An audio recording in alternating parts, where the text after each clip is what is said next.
नमस्कार, मैं हूं प्रवीण गौतम। दोस्तों, जैसे ही कांग्रेस ने वायनाड से प्रियंका गांधी के चुनाव लड़ने का ऐलान किया, सोशल मीडिया पर स्मृति ईरानी ट्रेंड करने लगी।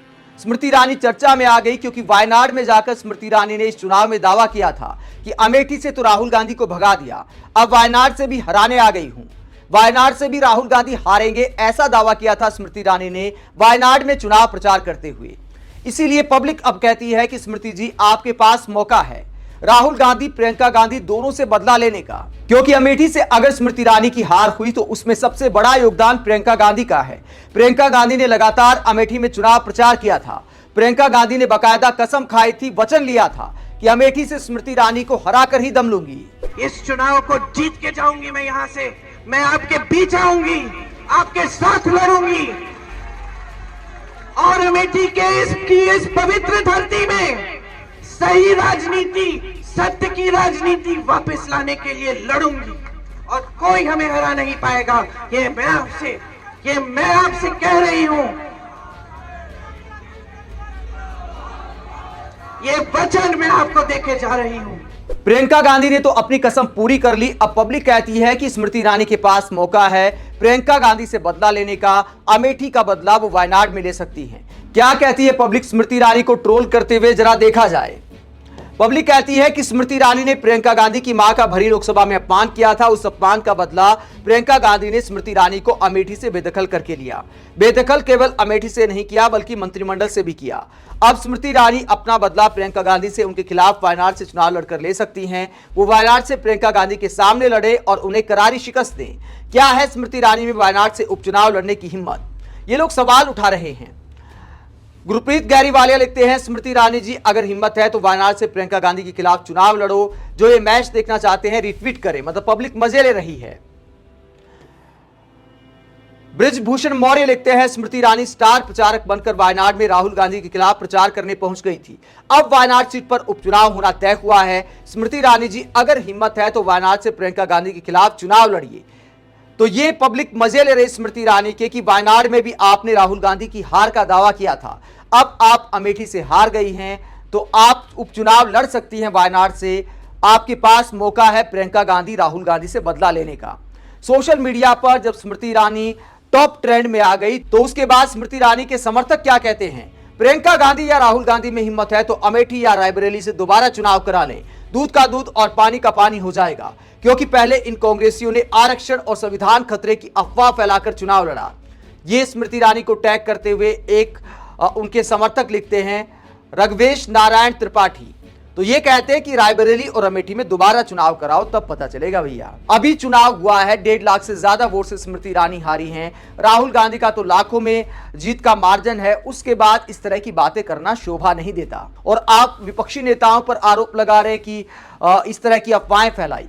इस तरह की बातें तो पीएम मोदी ने भी की थी कि विपक्ष वाले फला का आरक्षण फला को दे देंगे और मोदी जब तक जिंदा है ऐसा नहीं होने देगा। तो ये सब बातें चुनाव में पीएम मोदी और स्मृति ईरानी दूसरे नेताओं ने भी खूब बोली थी। तो इन बातों के पीछे कोई लॉजिक नहीं है कि विपक्ष वालों ने झूठ बोलकर स्मृति ईरानी को हरा दिया। बताइए कितनी मासूम है स्मृति ईरानी। स्मृति ईरानी दावा कर रही थी कि राहुल गांधी को भगा दिया। उसके बाद क्या हुआ, केएल शर्मा ने हरा दिया। केएल शर्मा का अपमान किया गया कि देखिए राहुल गांधी के चपरासी को टिकट दे दिया, राहुल गांधी के नौकर को टिकट दे दिया। उन्हीं केएल शर्मा ने 1,65,000 से ज्यादा वोट से स्मृति ईरानी को हरा दिया। तो अब इन बातों का कोई लॉजिक नहीं है। स्मृति ईरानी चाहे तो सुषमा स्वराज से प्रेरणा ले सकती हैं। सोनिया गांधी के खिलाफ बेल्लारी सीट से उस वक्त कर्नाटक में इतनी मजबूत नहीं मानी जाती थी बीजेपी। उस वक्त दक्षिण भारत से चुनाव लड़ना बड़े बीजेपी नेताओं के लिए हिम्मत की बात मानी जाती थी। तब सुषमा स्वराज गई थी बेल्लारी से चुनाव लड़ने सोनिया गांधी के खिलाफ। हार गई वो अलग बात है, लेकिन सुषमा स्वराज ने हिम्मत दिखाई थी। हालांकि सुषमा स्वराज बड़बोली नेता नहीं थी, स्मृति ईरानी की तरह हल्की बातें नहीं करती थी। वो एक मैसेज देने गई थी। उन्हें भी पता था कि जीतना मुश्किल है, लेकिन पूरी ताकत से चुनाव लड़ी और कन्नड़ भाषा सीखने का भी काम किया। स्मृति ईरानी जी भी काफी टैलेंटेड हैं। वो भी चाहे तो केरल की भाषा सीख सकती हैं और उस भाषा में जाकर चुनाव प्रचार करेंगी तो हो सकता है कि प्रियंका गांधी को टक्कर दें। हार भले जाएं, लेकिन हिम्मत दिखानी चाहिए। वायनाड से भी राहुल गांधी को भगाने का दावा किया था। लेकिन दोस्तों हकीकत यह है कि सुषमा स्वराज सिद्धांतों पर चलने वाली नेता थी। भाषा में एक शालीनता होती थी, भले विपक्ष की क्लास लगा देती थी, विरोधियों को जमकर धोती थी सुषमा स्वराज भी, लेकिन भाषा की गरिमा गिरने नहीं देती थी। ये अंतर है। हालांकि दोस्तों इस बात की संभावना ना के बराबर है कि स्मृति ईरानी वायनाड से चुनाव लड़ सकती हैं। बस पब्लिक उनको इतिहास याद दिलाते हुए ट्रोल कर रही है और यह दिखाता है कि देश में सबसे ज्यादा किसी हार की चर्चा है तो वो स्मृति ईरानी के हार की चर्चा है। दोस्तों कांग्रेस समर्थक और आम पब्लिक स्मृति ईरानी के अगर पीछे पड़ गई है, मजाक उड़ा रही है, ट्रोल कर रही है, तो इसके लिए स्मृति ईरानी जिम्मेदार हैं। आपको याद होगा कि स्मृति ईरानी ने प्रियंका गांधी की मिमिक्री करते हुए मजाक उड़ाया था। आई है कांग्रेस की नेत्री कहने लगी कि बीजेपी क्या कहती है, धर्म धर्म बोलती है। करके गई कि नहीं करके गई?